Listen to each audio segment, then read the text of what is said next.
வணக்கம். நான் உங்கள் அன்பான சயின்டிபிக் வேதிக் அஸ்ட்ராலஜர் அஸ்ட்ரோரண்டி பேசுகிறேன். நல்லது நினைப்போம், நல்லதே நடக்கும். தொடர்ந்து நம்மளுடைய வீடியோஸ்லாம் பார்த்துட்டு இருப்பீங்க நம்புறேன். சயின்டிபிக் வேதிக் அஸ்ட்ராலஜி முறையில் துல்லியமான ஜோதிட கருத்துக்களை நம்ம பார்த்து கொண்டிருக்கிறோம். அறிவியல் சார்ந்த விஷயங்களை தவிர எந்த விதத்திலையும் மூட நம்பிக்கைகள், பரிகாரங்கள் அது மாதிரி விஷயத்துக்குள்ள நம்ம போகிறது இல்லைன்னு நம்ம நேயர்களுக்கு தெரியும்.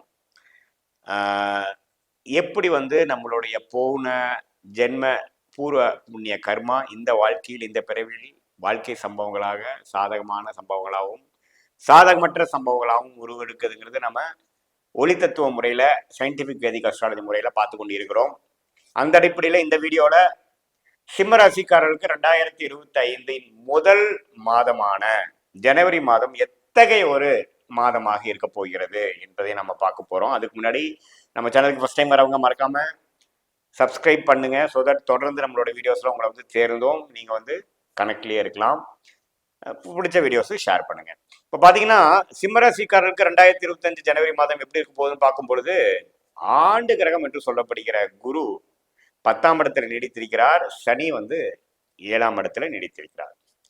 ஸோ 10-7ல் மிகப்பெரிய ஆண்டு கிரகங்கள் நீடித்திருக்கும் பொழுது ராகு கேது எங்க இருக்கிறான்னு பார்த்தீங்கன்னா ராகு 8லையும் கேது 2லையும் இருந்து குறுப்பார்வை பெறுகிறார் கேது. ஸோ இத்தகைய ஆண்டு கிரகத்தின் அமைப்புல எந்த வித மாற்றங்களும் நம்ம பார்க்க போறது கிடையாது. எப்போ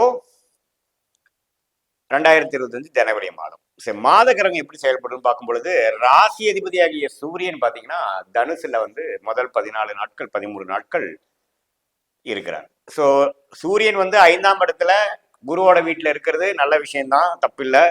நல்லாவே எக்ஸைட்மெண்ட்டோட நல்ல உத்வேகத்தோட ஒரு செயல்திறனோட செயல்படக்கூடிய அமைப்பு தான் செய்வீங்க. அது கடந்த 2024 டிசம்பர் 14, 15, 16ஆம் தேதியிலிருந்தே பார்த்தீங்கன்னா நல்லாவே செயல்படுறீங்கிறதா உண்மை. சூரியன் எப்பவுமே ராசி அதிபதி சிம்மராசிக்கு தனுசில் பெறும்பொழுது ஒரு உத்வேகம் பெறதான் செய்கிறார். அவரு தை மாசம் அதாவது ஜனவரி 14ஆம் தேதிக்கு அப்புறம் மகரத்துக்கு போய் 6ஆம் இடத்துக்கு போகும்பொழுது சில டிராவலிங், சில முதலீடுகள் அது மாதிரி விஷயங்கள்லாம் செய்ய வேண்டியிருக்கும்.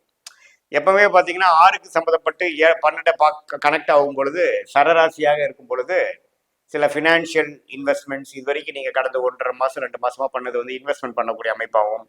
வெளிநாடு வெளிமாநிலம் டிராவலிங் அது மாதிரி விஷயங்கள் சரராசிக்குடைய மகரத்துக்கு போகிறதுனால கொஞ்சம் வாழ்க்கையில அடுத்த லெவலுக்கு நகர்த்தக்கூடிய அமைப்புகள் இருக்கு. அஷ்டம சனி வாரம் 2025 ஏப்ரலுக்கு அப்புறம் வருதுங்கிறது நீங்க பயப்பட வேண்டியதில்லை. அதுக்கு வேணுங்கிற சில விஷயங்கள் நீங்க பண்ணுவீங்க, சில இன்வெஸ்ட்மெண்ட்ஸ் அது மாதிரி விஷயங்கள் பண்ணக்கூடிய அமைப்பு இருக்கு. புதனின் சஞ்சாரங்களும் அருமையாக இருக்கு. விச்சகத்துல 2-3 நாட்கள் இருந்து அதுக்கப்புறம் தனுசுங்கிற 5ஆம் இடத்துக்கு குருவோட வீட்டுக்கு வர்றது நல்லது. அதுக்கப்புறம் 6ஆம் இடத்துக்கே போய் குருவின் பார்வை பெறுகிறார். ஸோ புதனின் சஞ்சாரமும் சூரியனின் சஞ்சாரமும் தப்பில்லை. சுக்கிரன் நீடித்து 7ஆம் இடம் என்று சொல்லப்படுகிற கும்பத்திலே நீடித்திருக்கிறார். மாதத்தின் இறுதி 10 நாட்கள் தான் பார்த்தீங்கன்னா மீனத்துக்கு போய் உச்சம் பெறுகிறார். ஸோ இத்தகைய ஒரு மாதம் கடைசி 3 நாட்கள். ஸோ சுக்கிரனின் பயிற்சியும் தப்பு இல்லை. ஸோ இது 3மே தப்பு இல்லைங்க. செவ்வாய் மட்டும் 12ஆம் இடத்துல ராஜோக அதிபதியாக இருந்தாலும் நீச்சம் பெற்றிருக்கிறது. சில விரயங்கள், சுப விரயங்கள்லாம் நீங்க செய்ய போறீங்க. டிராவலிங் இருந்துட்டே தான் இருக்க போகுது. பூமி சார்ந்த விஷயங்கள், இடம் சார்ந்த விஷயங்களுக்காக நீங்க சில குடுக்கல் வாங்கல் அதெல்லாம் பண்ணக்கூடிய அமைப்புகள் உண்டு. ஸோ கண்டிப்பாக ஒரு நல்ல அமைப்பு தான். இந்த எந்த விதத்துலையும் தப்பு இல்லை. குரு 10ஆம் இடத்துல இருந்து 2ஆம் இடத்தை பார்க்கறதுனால பண புழக்காட்டங்கள், ஒரு அபீரமான ஒரு பண விஷயங்கள், ஜாக்பாட் அடிக்கிற விஷயங்கள், செலவு பண்ணுறது, அது மூலமாக ஃபியூச்சரில் லாபம் சம்பாதிக்கிறது, அது மாதிரி நிறைய இருக்கக்கூடிய அமைப்பு இருக்குது. மாணவர்கள் பார்த்தீங்கன்னா விசா எதிர்பார்க்குறவங்க விசா கிடைச்சி போகக்கூடிய அமைப்புகள், வெளிநாட்டில் இருக்கிறவங்க செட்டில் அங்கேயே நீடித்து இருந்து செட்டில் ஆகக்கூடிய அமைப்புகள், இது எல்லாமே பரிபூர்ணமாக வரக்கூடிய அமைப்புகள் உண்டு. அது குறிப்பாக மாதத்தின் இறுதி பகுதி, அதுக்கப்புறம் பிப்ரவரி மார்ச் எல்லாம் பார்த்தீங்கன்னா சுக்கிரனும் 8ஆம் இடத்திலே உச்சம் பெறுவதெல்லாம் பார்த்தீங்கன்னா ரொம்ப நல்ல அனுகூலமான ஒரு அமைப்பு கொடுக்கக்கூடிய அமைப்புகள் இருக்கு. ஸோ தவறே இல்லை. என்னதான் அஷ்டம சனி வரதா இருந்தாலும் பெரிய பாதிப்பு இருக்காது. ஏன்னா குருவோட வீட்டுக்கு தான் சனி போறார்.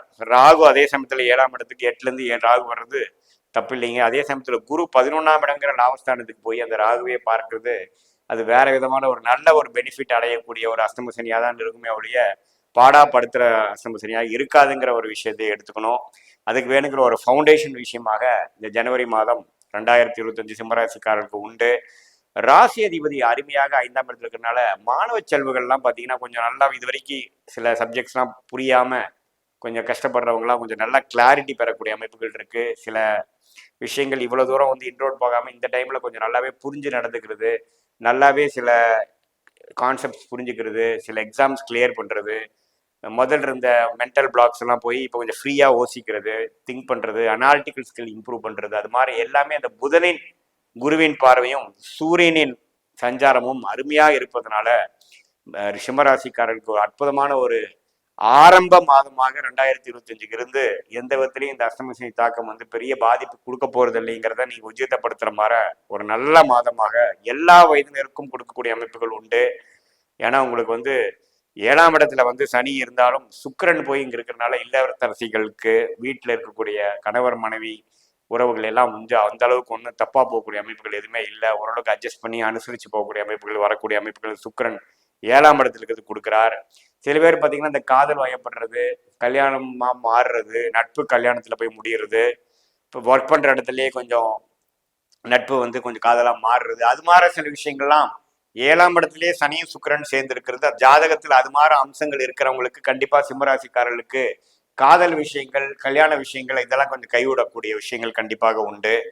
ஸோ இப்படி ஒரு அம்சங்கள்லாம் இருக்கக்கூடிய ஒரு மாதமாக, சுப விஷயங்கள் நடக்கக்கூடிய மாதமாக, எல்லாத்துக்குமே ஓரளவுக்கு டெவலப்மெண்ட் கொடுக்கக்கூடிய மாதமாக, ஃபினான்ஷியல்ல ஒரு பெனிஃபிட் கொடுக்கக்கூடிய மாதமாக, அதே சமயத்தில் சுப விரயங்களும் கொடுக்கக்கூடிய மாதமாகும் சிம்மராசிக்காரர்களுக்கு இருக்கிறன்னு தெரிஞ்சுக்கிறோம். இது வந்து ஒரு பொதுவான பலன்களே தவிர இது உங்களுடைய ஜென்ம ஜாதகத்தில் நீ எந்த லக்னத்துல பிறந்திருக்கீங்க, எந்த ராசியில பிறந்திருக்கீங்க, எப்படி வந்து இந்த நட்சத்திரத்துல இருந்து என்ன தசாபுக்திகள் இப்ப போயிட்டு இருக்கிறத வச்சுதான் இப்போ இருக்கக்கூடிய தசநாதன் புக்திநாதன் கோச்சாரத்துல இப்படி இருக்கிறார் பொறுத்து அந்த கோச்சாரத்தையும் தசாபுக்திகளையும் மிக்ஸ் பண்ணி ஒரு துல்லியமான பலன்கள் வாழ்க்கை சம்பவங்களுக்கு வேணுங்கிற எடுக்கக்கூடிய டெசிஷனுக்கு கரெக்டான ஆன்சர்ஸ் கொடுக்கக்கூடிய அமைப்பு கண்டிப்பா எடுக்கலாம். மீண்டும் மற்றொரு காணொளியில் சந்திப்போம். நன்றி, வணக்கம்.